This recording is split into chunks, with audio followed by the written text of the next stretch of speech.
Welcome to the series of CSS.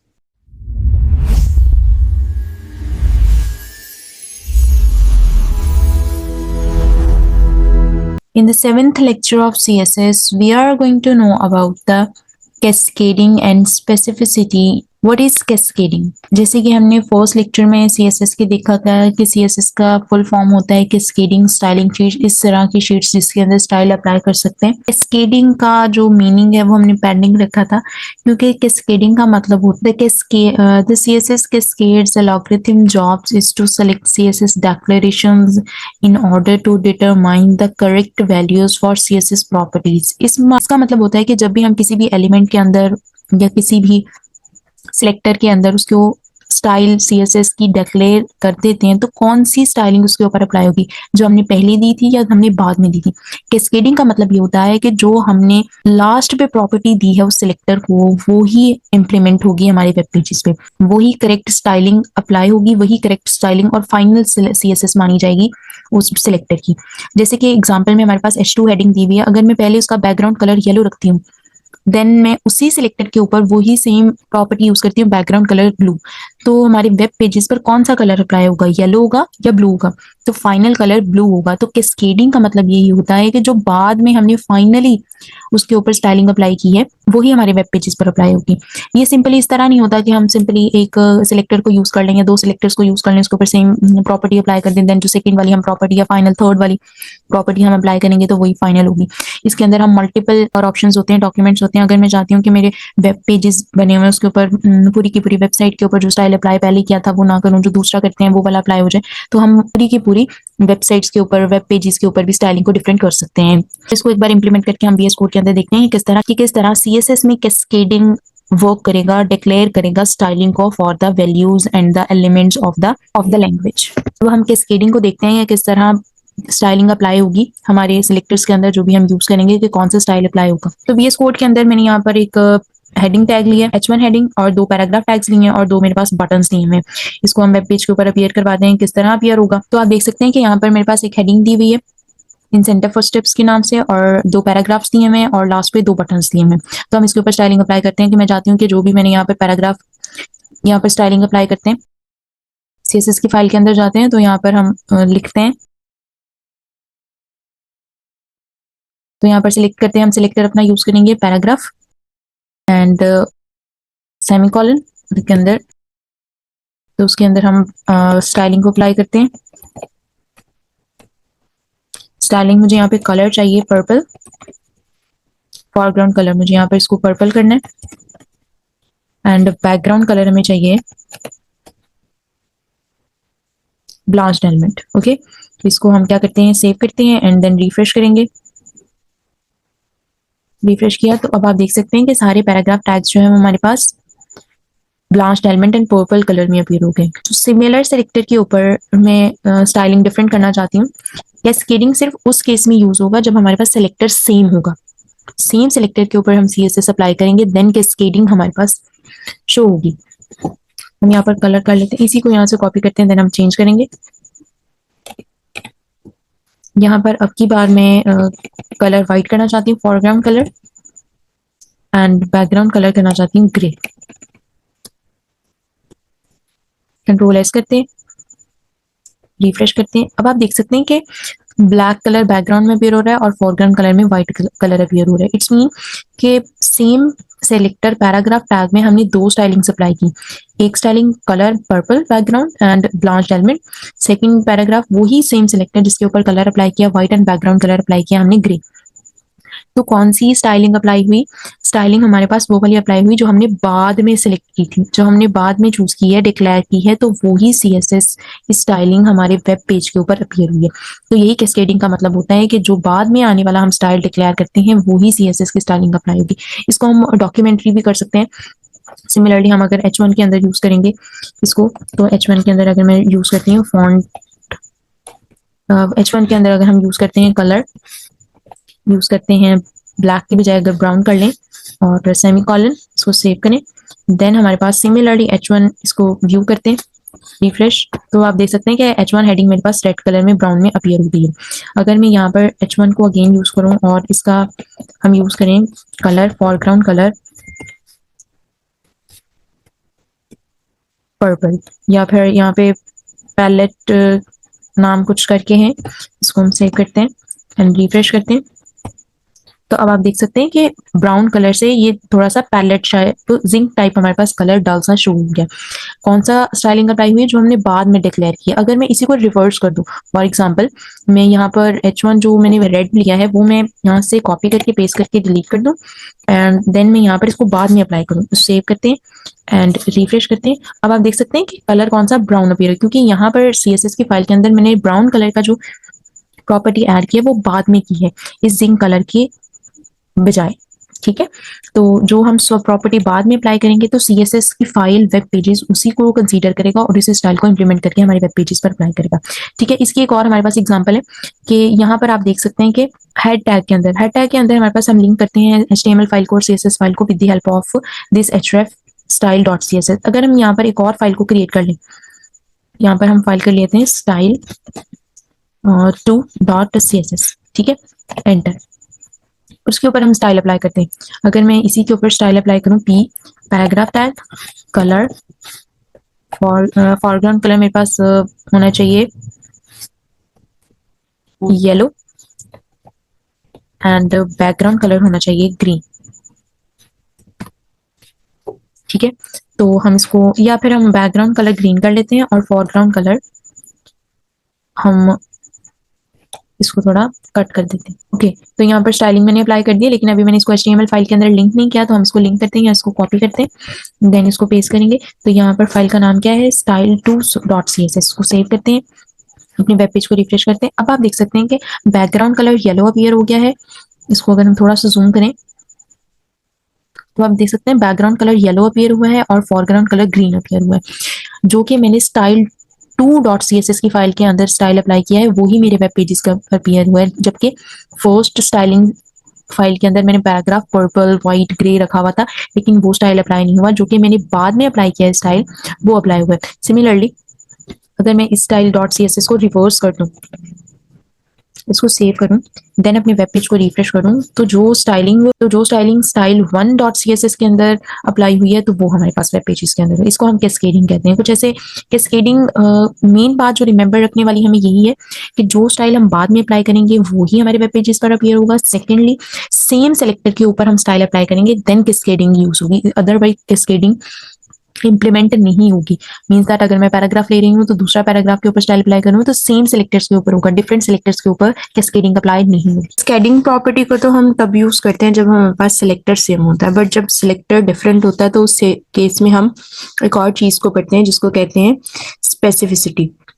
Selector specificity basically selectors की base पर होता है। स्पेसिफिसिटी एल्गोरिथम होता है जो कैलकुलेट करके बताता है कि CSS की डिक्लेरेशन क्या होगी। ये हमारे पास बैकएंड पे होता है। ये ऑलमोस्ट 3 डिजिट नंबर होता है जिसकी बेस पे हमारे पास सिलेक्टर स्पेसिफिसिटी सिलेक्ट होती है।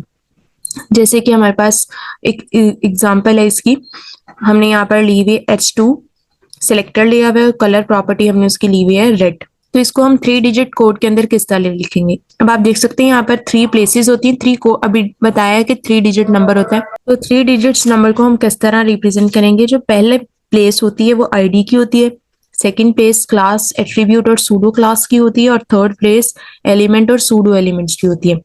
ID हमारे पास 100 प्लेस पे आती है, class attribute pseudo class 10th place पे आती है, और element and pseudo elements 1st place पे आती है। तो हमने जो एग्जांपल ली है H2 हेडिंग की, उसकी हम स्पेसिफिसिटी किस तरह लिखेंगे? सिलेक्टर की बेस पर होता है। H2 हमने लिया तो H2 हमारे पास क्या है? सिलेक्टर है। H2 हमने लिया तो आप देख सकते हैं H2 हमारे पास एक एलिमेंट है। इसके अंदर अभी तक कोई भी ID यूज नहीं हुई, तो इसका स्कोर क्या होगा? 0 ID। इसके अंदर कोई भी क्लास नहीं है, कोई एट्रीब्यूट नहीं है, कोई सूडो क्लास नहीं है, तो इसका सेकंड 10th प्लेस भी 0 होगा। नेक्स्ट इसके अंदर एलिमेंट कितने? एक एलिमेंट है, वो कौन सा है? H2। लेकिन अगर सूडो क्लास होती तब भी वो इसी 1st प्लेस में आनी थी, इसलिए यहाँ पर हमने स्कोर कर दिया है 1। इट्स मीन इसके अंदर कितना एलिमेंट है? सिर्फ एक ही एलिमेंट है, सूडो एलिमेंट अभी कोई नहीं है। नेक्स्ट है तो इसका टोटल स्कोर हमारे पास क्या होगा? 0 0 and 1 is equal to, it's mean total 1 score है, स्पेसिफिसिटी इसकी 1 है, इस मीन कि इसकी CSS प्रायोरिटी बहुत लो है। सेकंड में एग्जांपल है हमारे पास डॉट माई क्लास हुवर। ये हमने एक आईडी ली है, इसकी स्पेसिफिसिटी हम किस तरह सेलेक्ट करेंगे, ID class attribute pseudo class 0 ID 2 class means that यहाँ पर हमारे पास दो चीजें हैं, एक क्लास हमारे पास है, ठीक है, और दूसरा हमारे पास यहाँ पे सूडो क्लास है, ये दो हैं, तो यहाँ पर 1 प्लस 1, तो टोटल स्कोर कितना हो गया हमारे पास, 2 स्कोर हो गया। ओके, नेक्स्ट है हमारे पास इसकी जो नेक्स्ट हम देखेंगे सूडो एलिमेंट, वो भी हमारे पास 0, यहाँ पर कोई एलिमेंट या सूडो एलिमेंट हमने यूज नहीं किया, तो इसका टोटल स्कोर कितना होगा 0 to 0 means that 20, score specificity इसकी कितनी हो गई 20 हो गई। तो इस तरह हम सिलेक्टर्स की बेस पे इनके स्पेसिफिसिटी को डिफाइन कर सकते हैं। यहाँ पर एक और बात हमारे पास इंपॉर्टेंट है, यहाँ पर हमारे पास स्कोर कितना आया है 20 आया है, जबकि हमने प्रीवियस एग्जांपल में स्कोर 1 आया था। इट्स मीन इसकी स्पेसिफिसिटी 20 टाइम्स ग्रेटर देन है H2 की स्पेसिफिसिटी से। माई क्लास की जो है स्पेसिफिसिटी हमारे पास 20 टाइम्स ग्रेटर है इसकी स्पेसिफिसिटी से। इस मीन के इसको प्रायोरिटी ज्यादा मिलेगी, आईडी को प्रायोरिटी ज्यादा मिलेगी, इट्स मीन के इसके ऊपर स्टाइलिंग प्रेफरेंस ज्यादा होगा, कि आईडी मोर इंपॉर्टेंट होती है rather than the class, and सबसे बाद में प्रायोरिटी मिलती है एलिमेंट को, सबसे ज्यादा प्रायोरिटी आईडी को मिलेगी, देन क्लास को और देन एलिमेंट को। जितना ज्यादा आईडी नंबर होगा उतनी ज्यादा स्पेसिफिसिटी होगी, जितनी आपके पास कम आईडी होगी उतना ही कम प्रायोरिटी मिलेगा। फॉर एग्जाम्पल अगर आपकी आईडी है, आपके पास स्पेसिफिसिटी है 0 to 0 एंड और आपका आ रहा है 1 4 and 1, अब आप देख सकते हैं जो मेरे पास 2 दिया हुआ है, एक ये है हमारे पास स्पेसिफिसिटी और एक ये स्पेसिफिसिटी, इसमें जो 2 दिया हुआ है ये आईडी पे और यहाँ 1 पर है। अब ये जो 2 में दिया हुआ है ये आईडी 2 दिया हुआ है, लेकिन ये 0 and 0 है, ठीक है, ये 2 ही आईडी की जो प्लेस पे नंबर आएगा वो ही स्पेसिफिसिटी को इंक्रीज कर देगा और वही स्पेसिफिसिटी की प्रायोरिटी को डिक्रीज कर देगा। जितनी ज्यादा स्कोर आईडी में होगा उतनी ज्यादा हमारी स्पेसिफिसिटी इंक्रीज होगी और सीएसएस को उतनी प्रायोरिटी मिलेगी, उतनी ही सीएसएस की डिक्लेरेशन होती जाएगी। तो हमें सबसे ज्यादा तो हमें इस सबके बाद मेजरली जो याद रखने की वो 3 पॉइंट्स हैं। सबसे पहली है कि आईडी को ज्यादा प्रायोरिटी मिलती है, देन क्लास को एंड देन एलिमेंट्स को स्पेसिफिसिटी के अंदर। सेकेंड है हमारे पास जितने ज्यादा हम सिलेक्टर्स को यूज करेंगे उतनी ज्यादा हमारी सीएसएस को प्रायोरिटी मिलेगी as compare to the less selectors, जितने कम सिलेक्टर यूज करेंगे उतनी लेस प्रायोरिटी मिलेगी।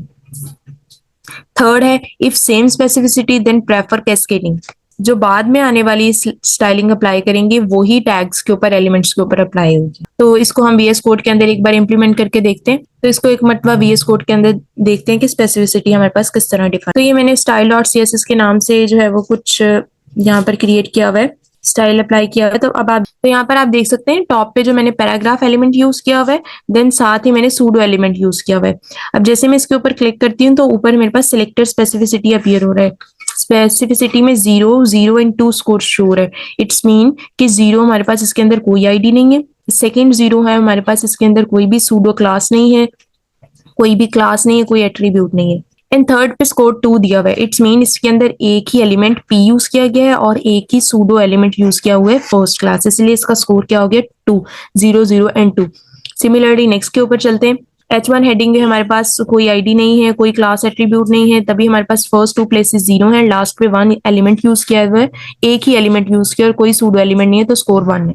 इसी तरह हमारे पास नीचे यहाँ पर दिया हुआ है सिलेक्टर स्पेसिफिसिटी 1। अभी हमने एलिमेंट इसके अंदर कितने यूज किए, एक ही एलिमेंट यूज किया हुआ है, ठीक है, यहाँ पर भी, यहाँ पर भी और यहाँ पर भी कोई भी आईडी या सूडो क्लास यूज नहीं की। लास्ट पर भी हमारे पास यहाँ पर आप देख सकते हैं कि मैंने बटन यूज किया हुआ है, ये हमने एक एलिमेंट यूज किया हुआ है बटन और एक सूडो क्लास यूज की हुई है हवर, इसीलिए इसका स्पेसिफिसिटी 0 1 1 है।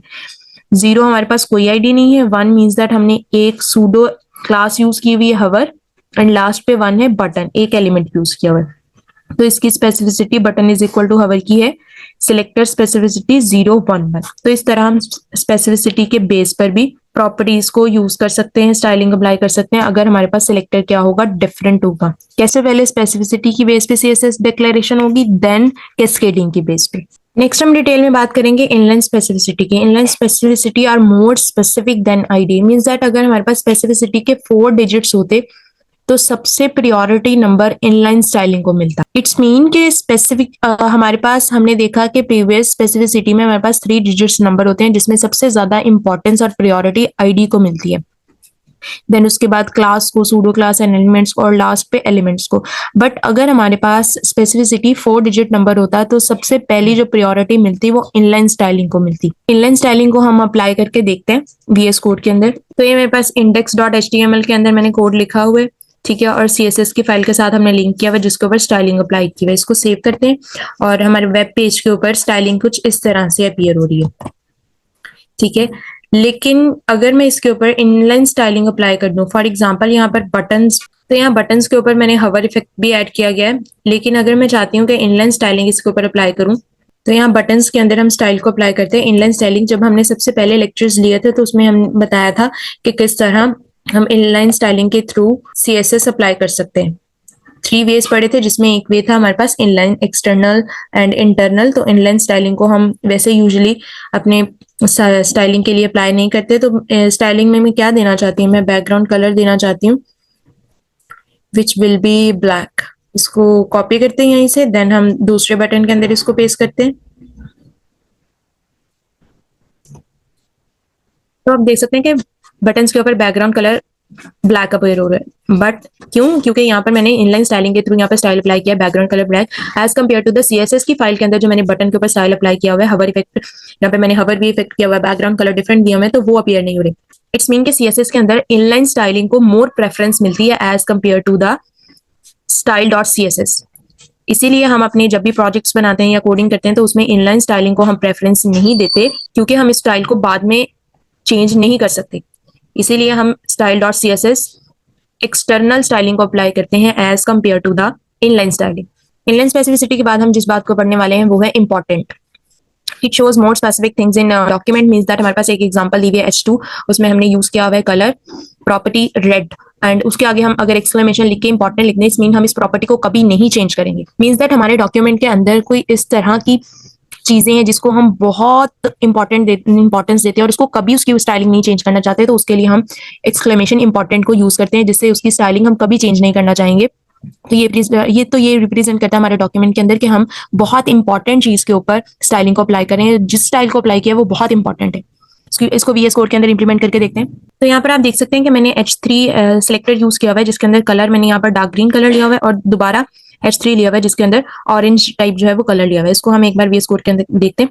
तो ये वाला जो मोमेंटम बिल्ड ऑन मोटिवेशन जो H3 हेडिंग के थ्रू मैंने टेक्स्ट ऐड किया है, इसका अभी कलर क्या है, ऑरेंज है, बिकॉज कैस्केडिंग के अकॉर्डिंग जो लास्ट पे प्रॉपर्टी ऐड होती है वही इंप्लीमेंट की जाती है स्टाइलिंग। तो लेकिन अगर मैं इसके ऊपर जो पहले मैंने ऐड किया, अगर मैं इसके आगे लिख दूं इंपॉर्टेंट, इस कलर के ऊपर, ग्रीन कलर के ऊपर इंपॉर्टेंट लिख दूं, इट्स मीन कि इसका हम स्टाइल कभी भी चेंज नहीं करेंगे, इंपॉर्टेंट लिख देंगे, इसको सेव करेंगे एंड रिफ्रेश करेंगे। तो अब ऑरेंज की बजाय कौन सा कलर अपीयर हो गया है, ग्रीन। इट्स मीन कि ये इंपॉर्टेंट है, तो कैस्केडिंग से भी ज्यादा हमारे पास इंपॉर्टेंस आती है इंपॉर्टेंट की। यहाँ पर अगर हम इंपॉर्टेंट लिख देंगे तो कैस्केडिंग ये नहीं देखेगा कि बाद में मैंने क्या स्टाइल अप्लाई किया है या पहले कौन सा स्टाइल अप्लाई किया है। जिस भी एलिमेंट के अंदर हम इंपॉर्टेंट लिख देंगे वही स्टाइल हमारे वेब पेज पर इंप्लीमेंट होगा। Hope so you understand the concept of the cascading and specificity in CSS।